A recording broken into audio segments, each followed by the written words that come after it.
Hi there, welcome to Talk Canicross. I'm Janetta George. And I'm Gail Walker. We're here today to talk all things Canicross, the fun way to get fit with your dog. So each month we'll be joined by a special guest or two. We'll hear from professionals, regular Canicrossers, and also dog and human experts in their field. It will be real people and real stories. So we hope you'll join us, whether it's for training tips, dog talk, or just for fun and encouragement. This is Talk Canicross, brought to you by DogFit. And don't forget to hit subscribe and keep in touch with all things Canicross. On the 29th of September 2023, our friends and fellow Canicrosser Sue faced every dog owner's worst nightmare. While she was away on holiday, her Labrador Darwin was being cared for by a friend. However, he managed to unexpectedly barge out the front door and bolt up the road. It was nighttime, and reports came in that a large black dog had been hit by a car and then run off out of sight into the woods. Sue was contacted immediately and she flew straight back from holiday to find her dog. But given that Darwin had disappeared in a built-up area that he knew well, you might say that he'd been found really quite quickly. However, it was over 6 weeks before he was caught and reunited with Sue. So today we wanted to share this story with our listeners, as there's lots of valuable things to learn about how dogs start to behave differently when they're lost. And we're delighted to have Sue on the show today to kind of tell the story and obviously listen to what she went through and also what was learned by the whole experience. But so welcome, Sue. It's great to have you on the show. Thank you very much. Happy to be here. Yeah, hi Sue. I having sort of been through some of it with you as one of your friends, and a lot, and Janetta's been through it as well. You know, sort of, it's a huge story what's happened, but his whole adventure of when he went missing, we're going to obviously talk about that in a moment. But before we do, I think for anyone who doesn't know Darwin and yourself, it'd be really good to get a bit of background about Darwin, and maybe we could talk about his Canicross adventures before we talk about his big solo adventure. Want of a better description. But yeah, tell us a bit about him and how you got into Canicross and how long you've been doing it for, and what have you been up to together when you have gone out and gone running and stuff? Okay, so yeah, he's 9 years old. He's going to be 10 next April. And we've been Canicrossing since he was about, I think, a year and a half, 2 years old. So, nearly 8 years now we've been Canicrossing together. Introduced to it via a friend from work who was a member of the North Downs Canicrossers, is where I met you and Janetta. And it just started off as a way of me keeping fit. And obviously, he's going to start snoring now because he's next to me, so I do apologise if you can hear that. It was a way of keeping me fit because I used to go to the gym, but trying to fit the gym in and walking a young dog that requires a lot of exercise was taking up a lot of my own personal time. So it was like, well, why not kill two birds with one stone and actually just go out for a run with your dog in a fun and sociable way. So we did a taster session with yourselves at DogFit. Absolutely loved it. Came home, ordered the kit straight away, and haven't looked back really. And it's been a great way of, making friends, being sociable on the weekends, running in all weathers where normally you would never leave the house, and you find yourself running in the most horrendous weather. I think during lockdown I did some absolutely disgusting runs with Derry where Darwin looked like a chocolate Labrador by the end of the run because he was so covered in mud and I looked like a drowned rat. But you laugh your way around, you have good fun with it. And I suppose, we've run all sorts of places, and it's great because you can take the kit on holiday with you if you're in the UK.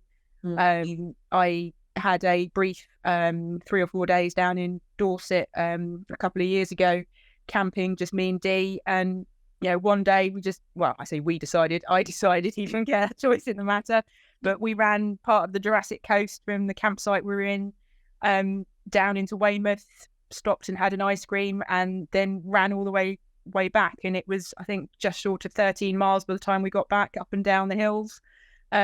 He was exhausted, I was exhausted, but we'd had a gret day out, and then obviously it was a blog a few years ago.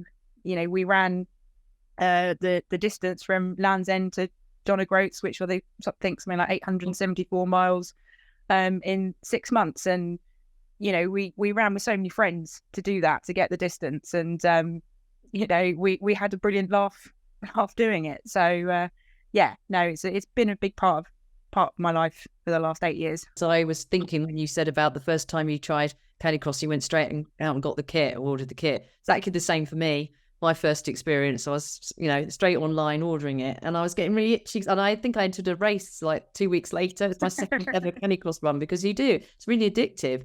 And how you described as well when you went to Dorset, it's like you, rather than running on your own, even just having your dog with you, it's your companion, isn't it? It's an adventure together. You know, last year you did our monthly challenges as well, with Darwin collecting all the medals, all the rosettes along the way, which is absolutely brilliant. So but yeah, it's great, and he is such a lovely dog, and a big black Labrador. I mean, you know, he's got such a distinctive look about him, and we're very fond of him. And obviously, when we heard, as you know, you were away, and we suddenly heard within the Canicross community and amongst friends that it's almost unbelievable to hear that he'd gone missing, because he was obviously one of the dogs that we knew so well, that was faithful Labrador, and you know, there was obviously groups coming together while you were flying back. I can't believe how horrendous that journey must have been when you got back. But what was the first thing you did I know we'd obviously got some groups and we'd got out looking, but what was the first thing that you did when you got back? To be honest with you, the flight was like the longest 14 hours of my entire life, I think, because being completely incommunicado in the air and then turning my phone on when I got back, you know, my phone blew up with messages, and I was desperately searching for the one message that was, you know, don't worry, he's home, he's safe, you know, and feeling absolutely crushed and jet lagged that he wasn't home. My biggest concern was that he'd gone looking for me, that he was running scared, he would be looking for me, and he wouldn't know I was home, so he wouldn't know to come home because I was there. So that was my sort of really tired brain process at that time, is just walk around the local area, get my scent laid down, because, you know, he would smell me and then come home. And I mean, I was overwhelmed. I didn't realize I knew so many people or had so many people that would care enough to literally put their weekend plans or anything aside. You know, the Canicross friends that I know, they were all out. Work colleagues were out. Retired work colleagues were out looking for him. It was just overwhelming. Everybody just wanted to help. Everyone felt, you know, my gosh, if it was my dog, you know, I'd want to be there looking. And I think there were big groups of people all just, like, as you said, crossing over each other, but all looking to do the right thing, but not what the right thing was. No, and I think that was the thing. It was just so overwhelming in terms of, well, like you say, it was a built-up area, and he hadn't been seen for coming up to sort of 48 hours. And it was like, how can a dog his size not be seen? And because of, you know, 2 years of lockdown and everything, you know, me being seen with him sort of every day walking, whilst I wouldn't necessarily know everyone, people would recognise him. And so there was just this feeling of how can he have just disappeared? And, you know, thinking, oh, maybe he's managed to get himself into a bin shed or a garage or something, you know, and sort of, you know, putting it out there on social media, you know, please, can you check your gardens, your sheds, your garages, the usual, really. And then obviously a friend of mine then saw him, you know, a mile up the road, near the fishing lake. How long after he'd gone missing was he sighted at the fishing lake? I think it was, so that was Friday night he went missing, Saturday, 36 hours. Yeah, so you'd had, from getting home, you'd had a good couple of nights maybe from when you sort of travelled to one night. I'll work that out. One night, yeah. Yeah, you'd had one night in the day, half a day, but it would have been that must have been really hard, those 36 hours. But can you remember how you felt when you heard he'd been sighted? I mean, obviously mixed emotions, I imagine, because he'd been sighted, but he hadn't been able to get him. But yeah, so yeah, I mean, oh my God, the relief that my friend had seen him, and it was, you know, I was satisfied it was definitely him, because my friend knew Darwin and had called Darwin's name, and Darwin had looked at him and everything.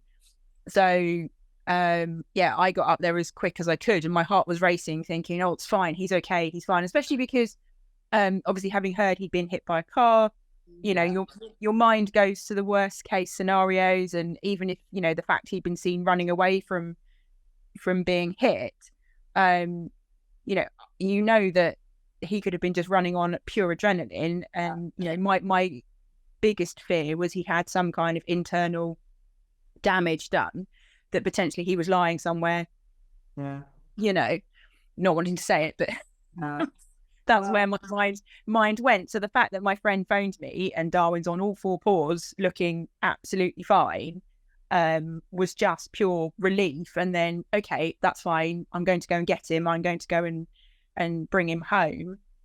But yeah, by the time I got there, Darwin had decided, actually, no, I'm not playing this game, and had retreated back into the woods. Because he was frightened and he was just like confused. Do you think that was that? So my understanding now, having done a lot of more research into this, just, I mean, yes, you can over Google anything, but also from speaking to experts in lost dog recovery, is that dogs can go into this, they call it survival mode. Right.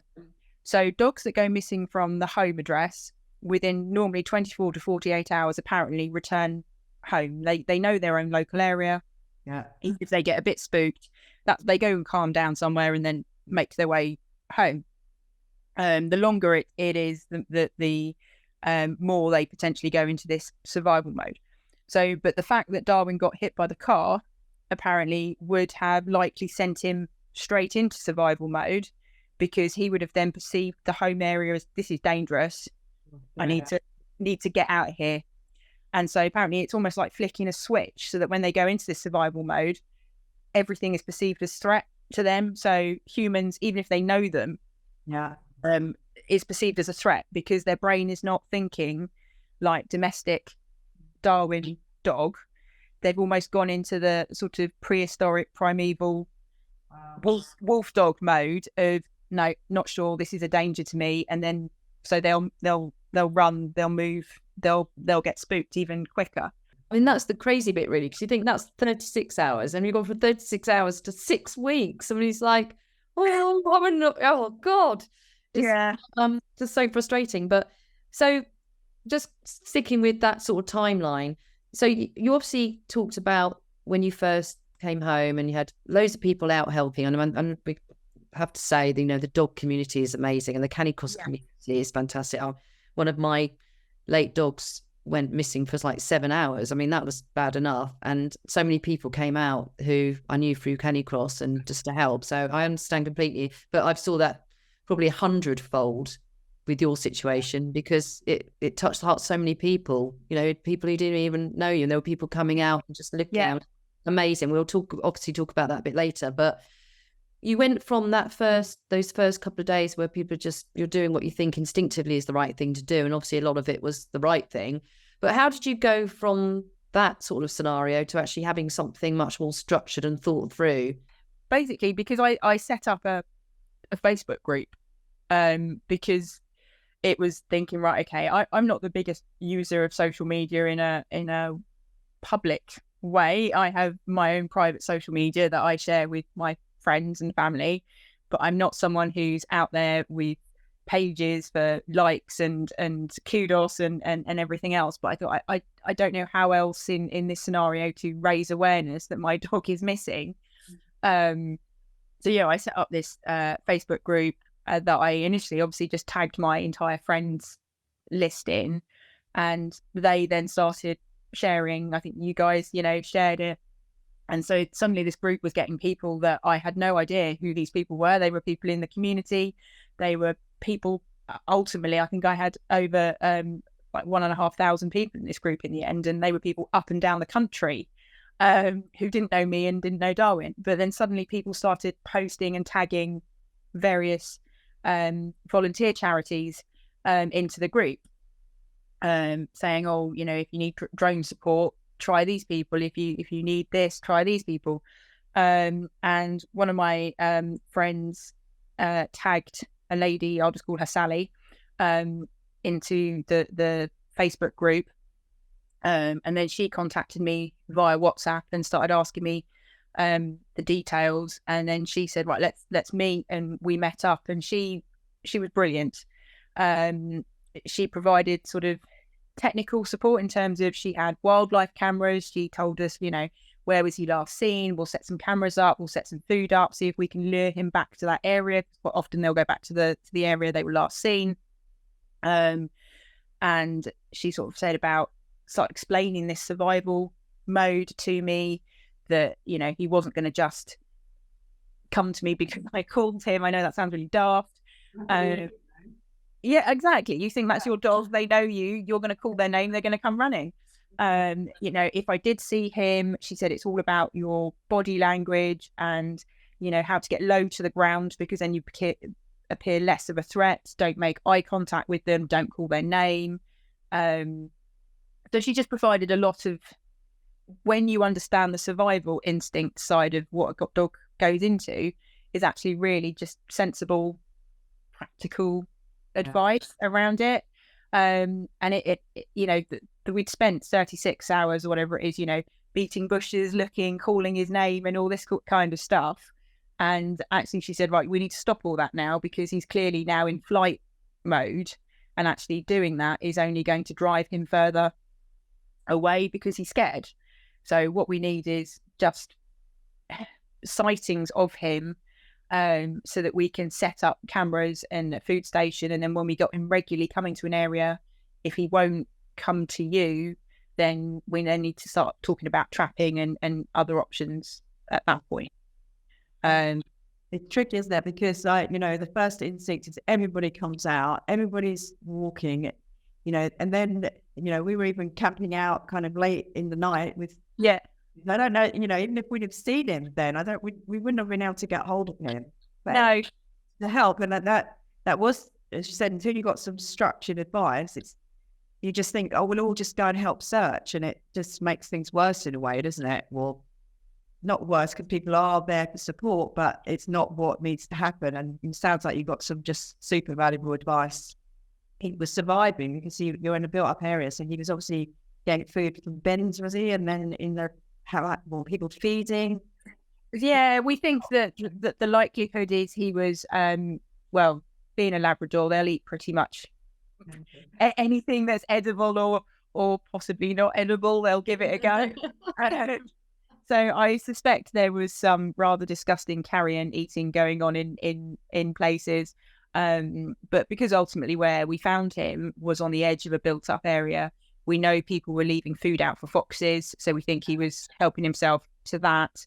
And yeah, there were bins and other things. And luckily there was also a freshwater stream running through the area as well.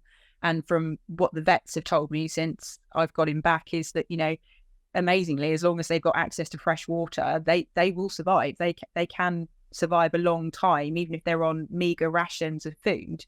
The fact that he had fresh water the whole time was good, because he didn't come back dehydrated. He came back underweight, but he was not dehydrated. It's really amazing how resourceful he was in that time, the long time. And it's, you know, he went through, luckily the weather was pretty mild. I think there were only a couple of days of rain, wasn't there? But he was out there when it was the fireworks. He was out there during the fireworks, and he was out there during Storm Kieran as well, with that massive storm that blew through. But thankfully, he's a gun dog who's not gun shy, so the noise of thunder and fireworks would not bother him. And in fact, you know, we were watching him on camera during the firework, and just not, you could see the light flashes in the sky, and even though it was black and white, you could see when the fireworks were going off, and you could hear some of the fireworks, and he was not fazed by any of it at all, thankfully, whereas I know other dogs potentially would be absolutely terrified by it. I'm just curious, Sue. So the bit I think is quite hard to get his brain around is he goes missing, and your friend's seen him 36 hours later. And obviously you've got advice from Sally, and she's got all the tech and the cameras. But how did you decide where to set the cameras and where to go looking? Because the other bit that I think we were all observed was before he was sighted again after that, it was a very long time in real terms. And there were sightings in all these different places, and dogs can travel quite far. I didn't know if he was stationed in one place and he just, and he was just food and drink from there. Or you might get a sighting like 20 miles away and you're like, looks like it could be Darwin. So that must have been really tough. And then you're thinking, well, what do you do next? And what was the advice you got in that respect? So yeah, I mean, we were just advised to, as we could, visit every sighting. The biggest issue was sometimes we'd get sightings come in 2 or 3 hours after someone had seen him. So of course the chances are when you get there, he's not going to be there. I tell you that I didn't realise how many dogs go missing on a feels like daily basis, and how many black dogs with red collars go missing, because we were getting tagged in posts, all over the place, not just locally, but we'd been warned, had he been picked up by someone, he could have been taken out of the area, and then when they realised, there's all this stuff on social media about him, just dumping him somewhere. So yeah, I mean, I went out the other side of sort of Bracknell, I think it was. We were having calls to sort of the Reading area, Andover, Southampton, Portsmouth. I mean, luckily I've got some friends who live like local to some of these areas, so they were blessed them going out to check things out for me. I mean, one thing that we thankfully got only one call, but we did get the hoax ransom call. We have your dog. How much are you willing to pay to get him back? But thankfully, Sally had warned us, because you put your telephone number out there, you will get, the chances are you will get that occur. But that doesn't mean they've got him. It's someone trying to get money out of you, basically. Really, that's just another something you could do without, when you're going through a torrid time as it is, without having to do. But that's where Sally was great though, because she could forewarn you. So yeah. So it wasn't unexpected, shall we say, when we got that call. Whilst it wasn't nice, at the same time it was like, no, these guys are just playing us.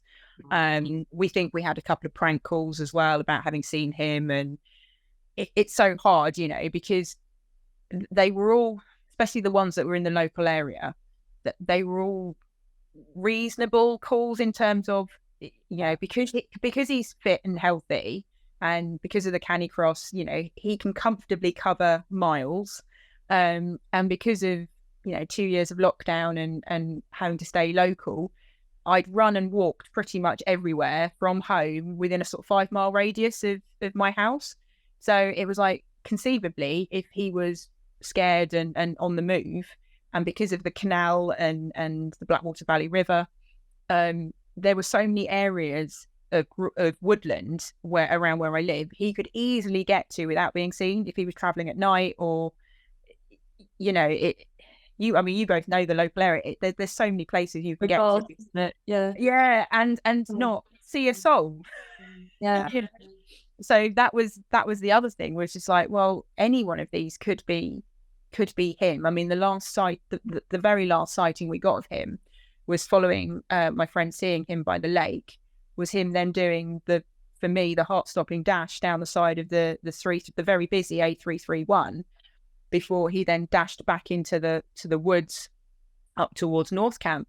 And then that was the last confirmed sighting of him for like 4 weeks. And we then got a message that someone that was out late, so I think it was out in the early hours of the morning, was at a sighting that was the pivotal one. Yeah, so we got this message that this chap had been walking his dog at, I think it was like 2 o'clock in the morning or something, in the area where we eventually found Darwin, which was only, I think, less than a mile from where he'd been last seen coming off the 331. And the message was basically something along the lines of, saw a large black dog, bigger than my pointer lab cross, ran into the woods. I went back out with treats, couldn't find him. And I remember my friend messaging me saying, "Oh, we've got this person who's come forward saying that they think they've seen him." And I was at this point just so not pessimistic, and that's not the right word, but I was like, obviously I'll go and check it out.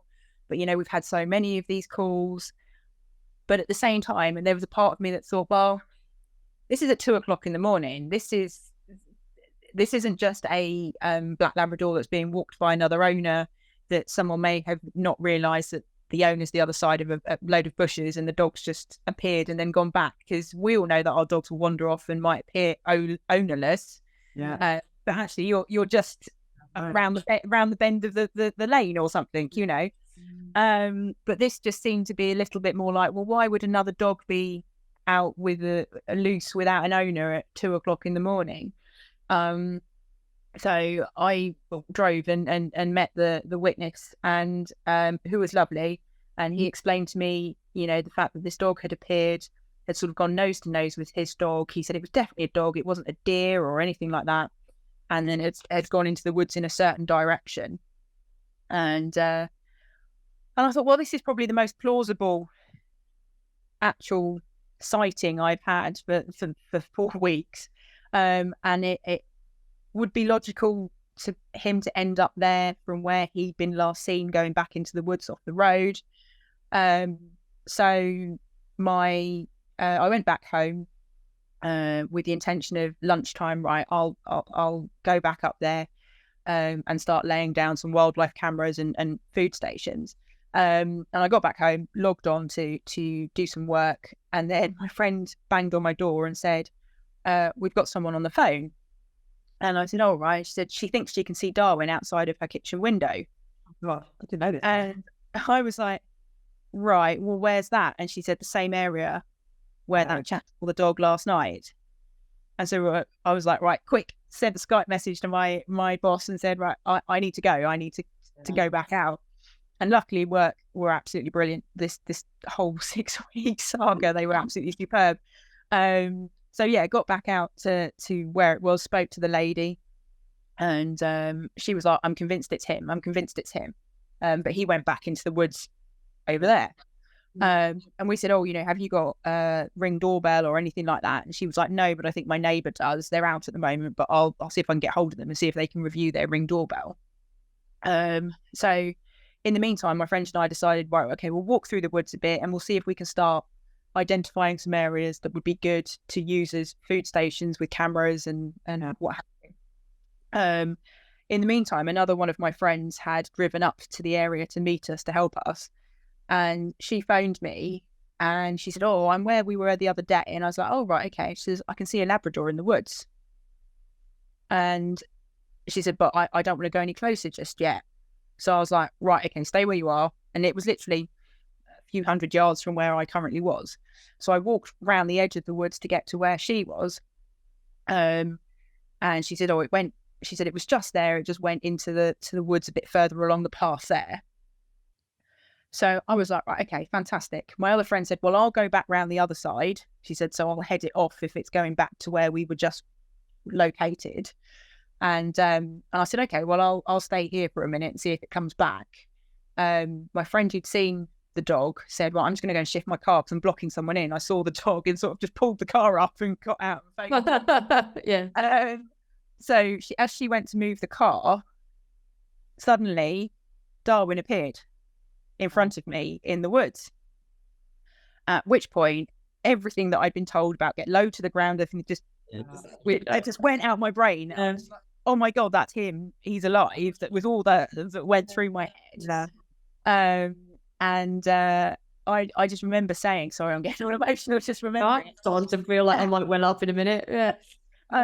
I just remember he stopped and looked at me and I went, hi, Darwin, you want to come home? At which point he turned around and ran back into the bushes. And I remember just feeling heartbroken that there's that small part I knew from everything I'd been told that it wasn't going to be as simple as him seeing me and and coming over to me. But I suppose that part of your brain that's bonded with your dog is thinking they'll see you and be like, Mum, I'm coming home, you know. But it was clear in his flight mode, his brain just didn't register it was me. He just saw a human, i.e. it's a threat, I need to get out of here. So I remember thinking, oh crap, I need to get down on the ground. So I remember then sort of, sitting on the floor in the woods crying my eyes out. And my friend came back and I was just going, it's him, he's alive. And she was like, we're going to get him back. And then my other friend who'd gone to sort of head him off, as it were, the other side, she then rang me and we're talking in whispers. And she's like, I've seen him, but she said, he's run past. And she said, I'm sat on the ground in the wood crying. We're all crying now. And we stayed there for about 20, 30 minutes just in case he came back. But he was obviously so spooked by that point. He was like, I'm disappearing off.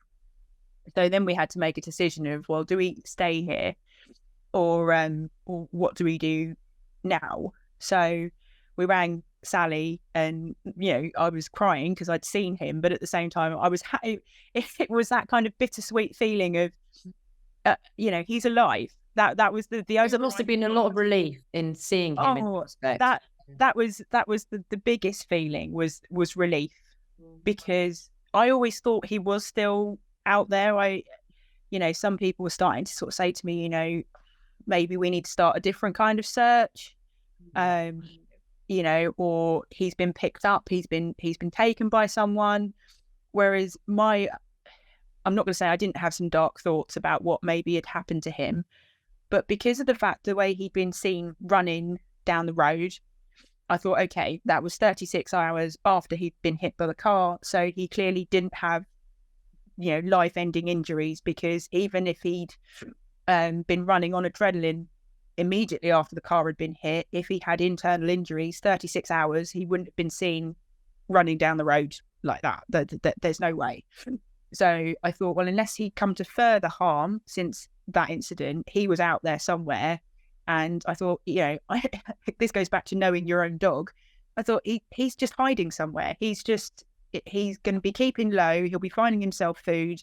And it's going to take a chance sighting is going to, what stems, kicks it all off. So yeah, no, I was just, half of the tears were just the fact he was alive and well, and I could put to bed all the other horrible thoughts that had been going through my brain. And so Sally was like, right, you've got the camera kit, let's set up the cameras, and hopefully the sighting hasn't spooked him enough that he's going to now move on. But I felt fairly confident he wouldn't have moved on, because obviously the guy overnight had seen him and that had spooked him, and then he'd been seen by the lady outside her kitchen window and had run off. So I was fairly confident he hadn't gone too far. So we set up 4 feeding stations around that area. And Sue, he had a source of water, didn't he? And yes. So, like, to your point earlier, he probably found somewhere, he'd probably been there a while, and he'd got a little routine going where he knew exactly where he would get his food and where he'd get his water. Well, didn't he? With that? He probably had his little bed and his little light, and he's like, I'm pretty certain that he'd ended up there fairly soon, within sort of 24 hours of him being last seen coming off the A331. And there would have been plenty of shelter there for him. As much as even now, it breaks my heart to think of him curled up underneath a bush overnight or during the day, especially in some of the weather we had. I knew that he's a hardy breed. They are. I know we put very much our human emotions and we humanize our dogs, but they are, at the base level, they are an animal that has been, descended from an outdoors animal. We've brought them inside, But, you know, in their genetics, they are designed to be outside and survive. But luckily, he's got a thick coat. He's he's a Labrador. Always think he's going to find food.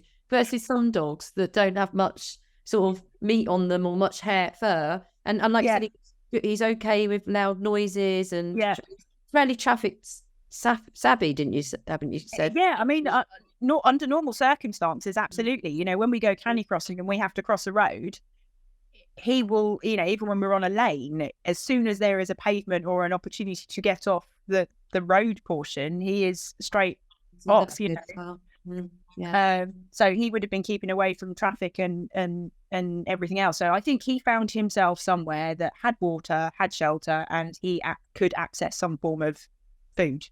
Yes. And that he'd been there for like 4 weeks. Just we didn't know he was there. I know. Got to this point, so you knew where he was, and you're obviously taking advice from Sally, and you've got the cameras and a feeding station, and then obviously you had a cage set up as well, didn't you? You were feeding, or you were putting the food inside. So the first night we set the cameras up, he visited all 4 food stations, and so that was the first time really, other than that sort of meeting in the woods, you know, I actually got to see him was images that Sally sent me of him being at all these food stations, which was kind of, you know, incredible really. But we kept it all off social media, so we felt really bad because the Facebook group that we'd set up, we'd been putting regular updates on there and kept pushing them, you know, can you keep an eye out for him? But then it was a case of, well, we don't want to put this out there just yet because we didn't want well-meaning people suddenly flooding that area, potentially scaring him off and making him move on to another area. So yeah, we couldn't really sort of say anything. I mean, I had a select group of people that we let know we'd found him, in terms of we knew where he was. And yeah, he went to all 4 food stations. Then we put in contact with some people that had a trap that they brought up from Wiltshire for us the next night, and set it up. And we loaded the trap with food. And then that started effectively a week of night shifts of being sat in a car overnight, hoping he was going to go into the trap. Yeah. And you had an app, didn't you, that would give you a notification every time there was movement? Yes. Yeah. But you'd think that, again, being so food orientated, he would just go into the trap and that would be it. Yeah. But he had other ideas. Little devil. God, tell us about it. Possibly the most frustrating week of my life. So he came to the trap I think after the first night that we set the trap up, he didn't go to the trap. But after that, every single night he made multiple trips to the trap site. And he could clearly smell the food that we'd baited the area with and within the trap. So to try and just explain how the trap works, it's like a long crate, really. It's like an extended crate with a door that goes up at one end. The theory behind it is the dog goes into the crate where you've loaded the far end with food. There is a pressure plate towards that far end that the dog stands on as it goes to get the food, and the door comes down behind him. Yeah. So that's the theory behind it. Darwin, however, which I have to, whilst I called him all sorts of names under the sun, watching him on the video because he wasn't doing what I wanted him to do, clearly because he was in this survival mode and was being extra cautious about everything, was thinking, well, I'm not going in there because that doesn't seem right. So decided that he would dig under the trap at the food end and he's not a digger, but he turned into a digger because then the food fell through the trap into the ground below and he could get the food. Yeah. And hopefully not set the trap off, because I guess if the door had pinged shut and made a noise and a racket, he would have completely understood what that was about. And Not Yeah. So because he didn't go in and it didn't trigger the plate, Yeah. he managed to get the food without triggering the trap. The trap at that point didn't have a base, did it? So there were gaps, like it was fully, like a cage underneath. So he didn't have to dig, and the food, he could get to the food. Yeah. Yeah. The chicken that you laid out for him. Yeah, exactly. Roast chicken, and it was sardines and whatever else we could find to tempt him in there. So after that, we then put a base underneath the trap. And that night he still tried to dig and obviously didn't get any food that night. So it was like, right, come on, Dee, work this one out. You're not stupid. Figure out how you're going to get this food. So we then started sort of loading bits of food down the trap to sort of try and encourage him to go down it. Yeah. And then we had several nights of him going so far down it and then coming back out again. And it was like, oh, come on, dude, just the jackpot is at the end. You must be able to smell it. Just be a Labrador and go for it. No, so he wouldn't do that. So then we started exploring, well, is it the size of the trap? Is that what the problem is? And do we need to get a bigger one? And so we contacted another charity and discussed the options with them. And they sort of recommended maybe switching a few things up in the trap, like having hay on the ground, because apparently that's a more natural feeling for them to go from like the grass to then the hay. So we were like, okay, let's try that. So we effectively deactivated the trap for one night, where we bungee corded the door open so that even if he stood on the pressure plate, it wouldn't trigger the trap, if that makes sense. And so again, we loaded the far end with food, and that night he went all the way in and had food.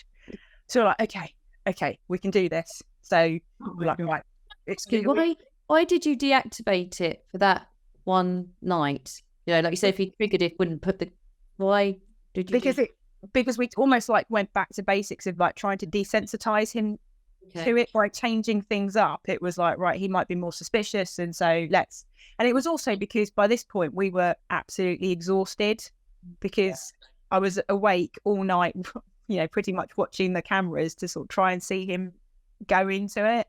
So it was almost like needing a decent, it sounds daft, but needing a decent night's sleep. I don't think I ever got a chance to really deal with my jet lag because I literally flew back from the other side of the world and then just didn't have a proper night's sleep for, nearly 6 weeks. Well, it was 6 weeks by the end of it.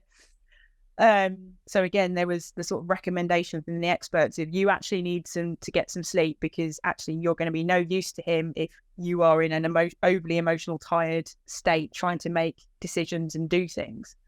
So yeah, we deactivated it for the one night. He went all the way in and got food and then came out, and we thought, okay, actually that's not a bad thing, because that will now give him some confidence that nothing bad happens when you go in. And he'd got a good reward of having food. I mean, he ate a lot of food that night, so probably the most he'll have eaten in a while.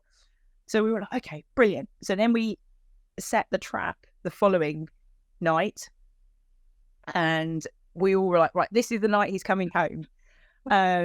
Set it all up and watched the most frustrating footage of Darwin going into the trap and managing not to trigger the plate whilst eating all the food at the far end. And he was like, oh, how have you been? And he went in more than once. It's like, how have you managed to do that? And, he's got quite a long neck and a long nose on him. And clearly he was just managing to sort of lean over and get the food and not actually trigger the plate.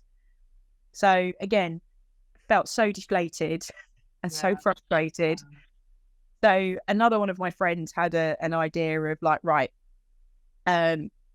basically getting a marrow bone and cable tying it to the furthest end of the trap that we could, with the idea that might get him frustrated enough that he couldn't pick it up, that he might start pawing at it and he'd be a bit more animated down that end of the trap. So we tried, we went up there, set it up, came away. Sally and one of my friends, Kathy, sat up in the car park doing the late shift, as it were, whilst I was at home. And we got a text to say, oh, he's in the area. I was like, okay, brilliant. But again, to a certain degree, wasn't too hopeful because of everything that had gone before. And then about 9:15 that night, my friend Kathy group calls me and my friend Emma, who lives next door, and she said he's in the trap. And my brain went, oh, okay, brilliant. He's in the trap. What in the trap? Yeah. And then there was this expectant pause, and then I was like, sorry, do you mean he's trapped, or he's gone into the trap? And she was like, no, he's trapped. He's in the trap. So where my brain was at that point, at which point I just burst into tears. I could hear Emma crying down on the other line. And my friend Kathy said, it's all right, he's safe, he's calm, I'm gonna go up and sit with him. yeah. I'm gonna go and sit with him until you get here. And I was like, okay, brilliant. And I could hear Emma saying, I'm gonna come round to yours, I'll drive you up there.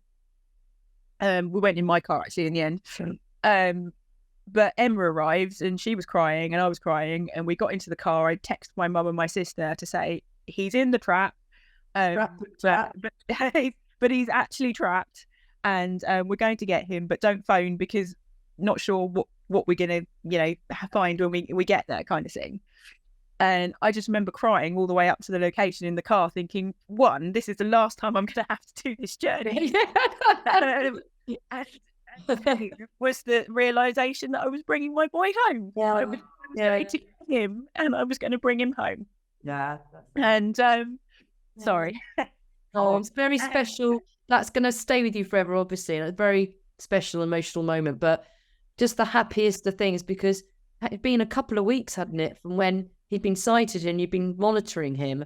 And it gets to the point where you're thinking, my goodness, and trying to relay that back to people, it's a long time, and just seeing him get around every way and means, it must be so frustrating. But I think for the rest of us onlooking and seeing it all happening, you're just thinking, it's a matter of time, but no one thought 2 weeks.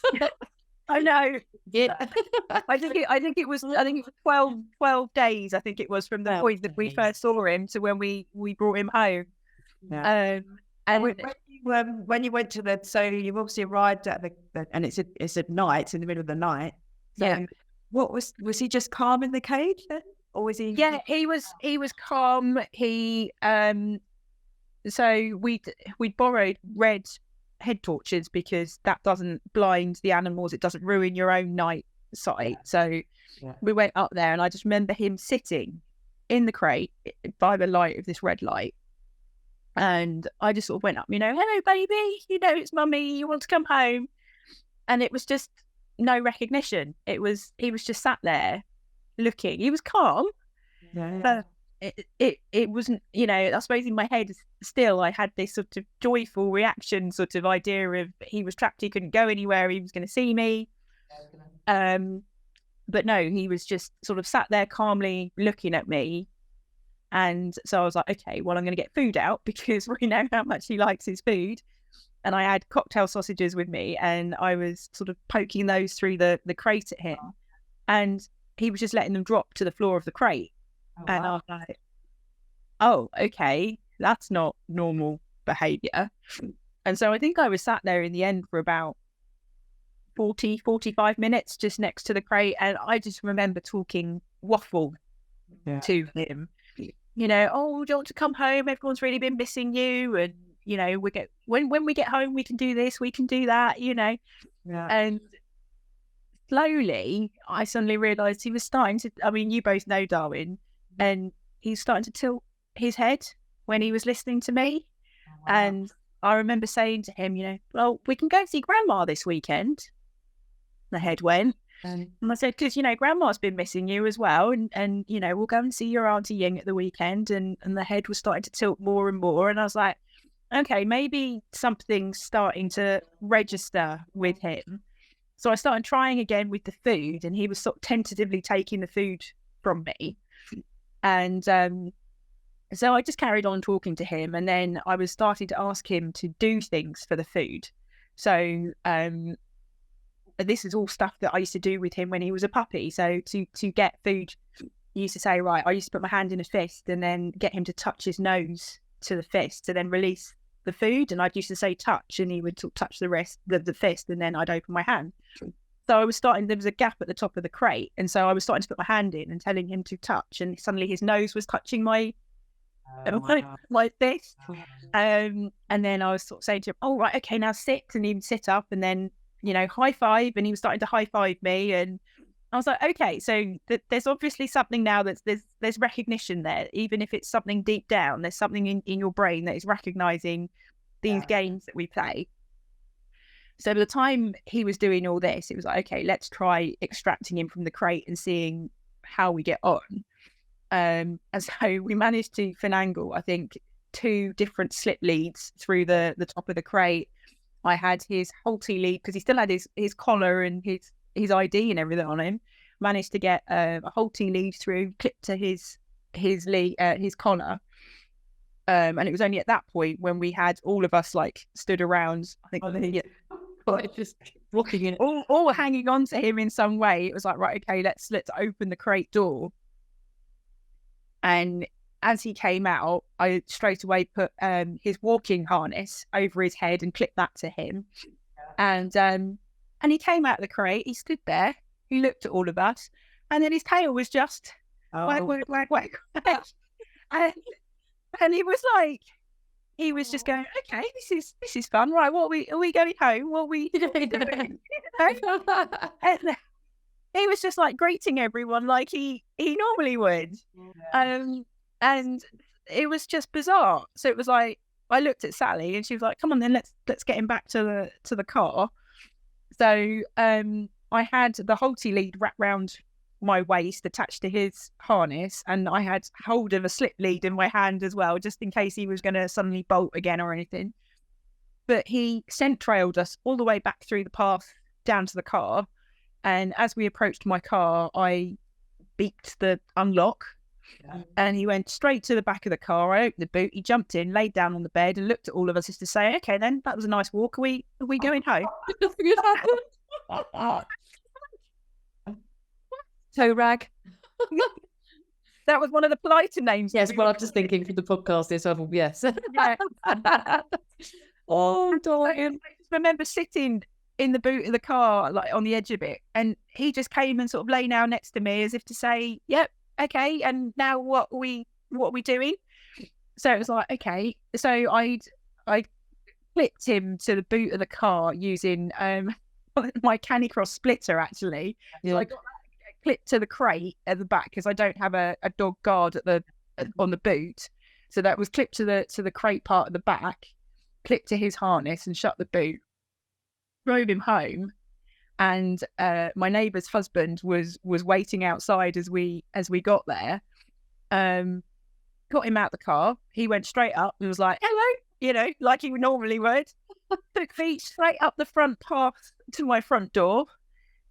All of us piled into my small lounge, let him off the lead, and he went straight over to his treat tin and started bashing it with his nose, which is what he would always do when we got in from a walk, as if to say, right, I'm home, so where's my treat? And I said, well, you need to get on your bed. And he jumped straight on his bed.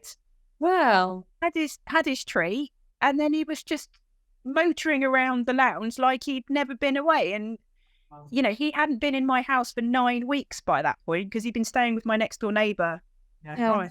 Well, I remember asking you, Sue, what to expect when you did finally get him home, and you said you've got to treat him like a rescue pup, because that's what you were probably expecting, that it might take a little while, build that bond again and that relationship. But it sounded like it sort of fast tracked. Yeah. Yeah, I'd been warned that either his brain would switch and he'd be back to just being Darwin, or exactly that I had to treat him with a bit of sort of kid gloves and rescue dog and rebuild a bond and get him reassociated with the house. But for him, it was like Jekyll and Hyde. It was, gone from this scared dog that ran away from me to literally coming up and snuggling and cuddling and like he'd never been away. And his health as well. You said he was hydrated, and how much weight do you think he had lost? He'd lost 6 kilos in weight. That was the thing that I struggled with the most visually looking at him. He was what I'd call stray skinny. You know, his hips and his waist were very small. I mean, for a Labrador, he's very lean under normal circumstances. He's not a big chunky lab or anything like that. He's long-legged. He's a lean, muscly boy. But he'd lost 6 kilos in weight. So he'd obviously been living off, lean rations whilst he was missing. But that was literally the only thing. The vet checked him over, heart good. He wasn't dehydrated. There was no injuries from the incident with the vehicle. He was a bit shy of traffic for the first sort of few days when I was walking him. Whenever a sort of vehicle came past us, he was sort of shy a bit and sort of look round a bit. But I mean, we're now three and a bit weeks that he's been home, and he's back to normal as far as traffic is concerned. Really impressive, because I can understand why he would be potentially scared of traffic, and to get back to his normal ways. That's quite amazing. What a resourceful boy. The vet said to me, he's a bit of a miracle. He said, really, that he was a clever boy. He just did what he needed to do to survive until I could find him, really. So if only dogs could talk. I mean, I know. God, there's so many things you'd want to ask, aren't there? Where was he sleeping? What was he up to? The lovely thing is home now, and it's a really happy ending to it. Just before we kind of finish, what bit of advice would you give us? Because as you've said, there are so many dogs that go missing. Obviously, not for 6 weeks, but when someone does lose a dog and it has gone on for a little while, was there anything you would have done differently? I know you were actually out of the country coming back, but well, I think I now know that perhaps all the searching and stuff we were doing initially, and some of the things we were trying maybe were a bit counterproductive. But I would encourage people to get in touch with one of these charities soon and start discussing what your options are with them, because I mean they were brilliant. One of the ladies effectively ran our social media for us, which again took the pressure off me, because I wasn't having to think about what to post and how to engage and things like that. And she sort of took over the admin running of the page and assisted in putting images and videos and everything together. You will find a lot of people tag you in various drone groups and stuff like that. And drones do have their place, absolutely. But certainly in the highly wooded area that we were searching, it's not as easy. If it's a large sort of farmland area, you'd have better luck. But because of the dense woodland, even the thermal drones weren't likely to pick him up. So whilst drones are great and have a place, for me, it wasn't the most difficult thing. Internet, so you're going to just right thing. Yeah. But I would just say don't give up hope, because you can have this result, really. I am now. He's back to normal.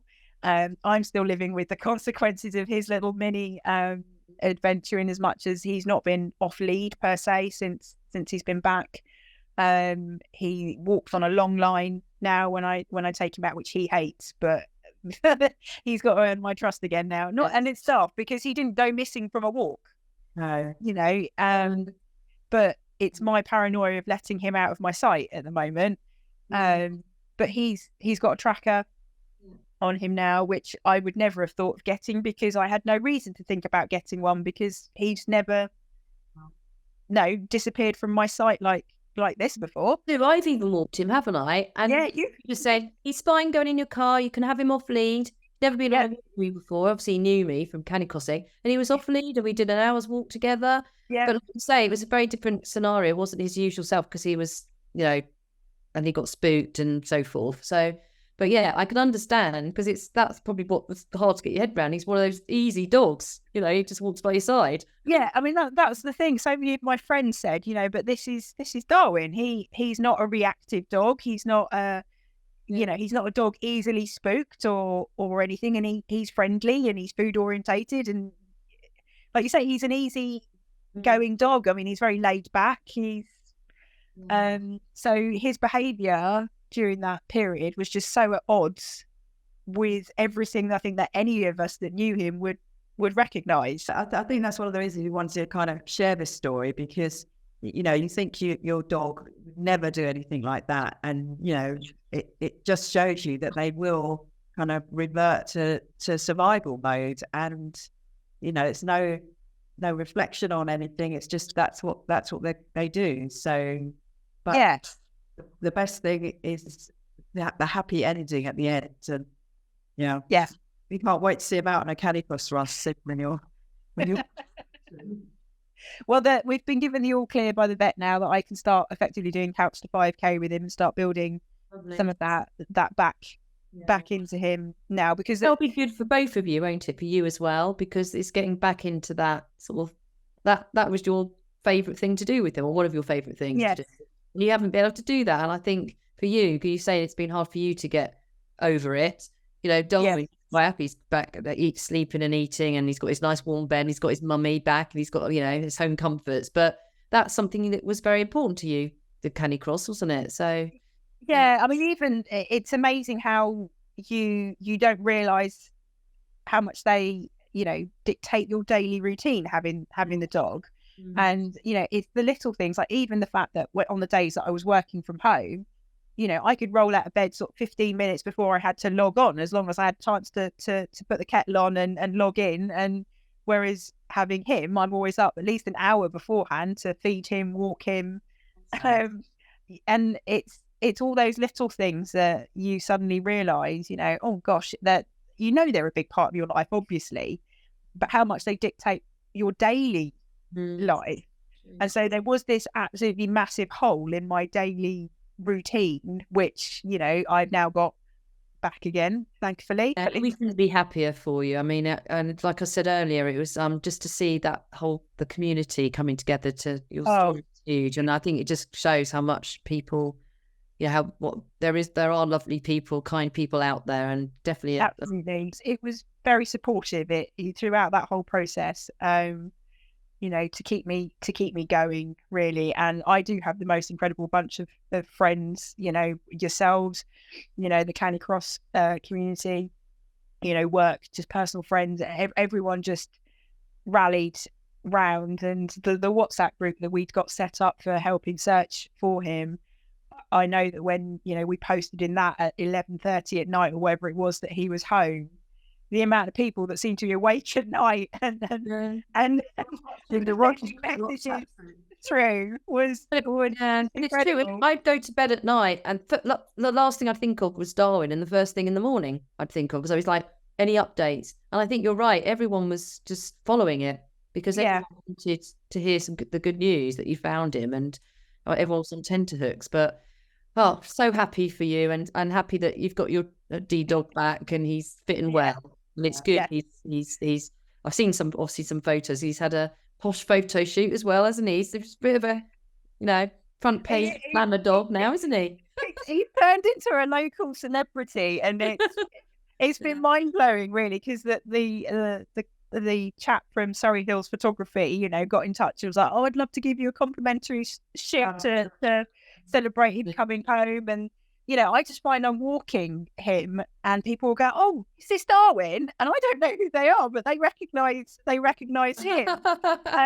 I was so pleased that you've come on to share the story. I know everyone is hugging their dogs a little closer and keeping an eye on them. But we'll put some links as well to remember the charities that helped you, kind of helped you find him. And yeah, as you said, keep positive. If someone finds themselves in this position, to keep positive, and it's amazing how the dog community can come together. So. I'm looking forward to seeing the movie next, because that's obviously coming, isn't it? That's why people said to me, "When's the book coming out?" Yeah, there you go. Back in the movie. Yeah. Darwin. Netflix. Well, thanks, Cindy, and we'll see you soon. Yes, definitely. Thank you so much, Sue. No problem. Bye. All Take right, care. take care. Bye. Bye. Thank you for listening to this episode of Talk Canicross. We really hope that you've enjoyed it. But don't forget to hit subscribe so we can keep you up to date and let you know when the next episode comes out. Happy canicrossing.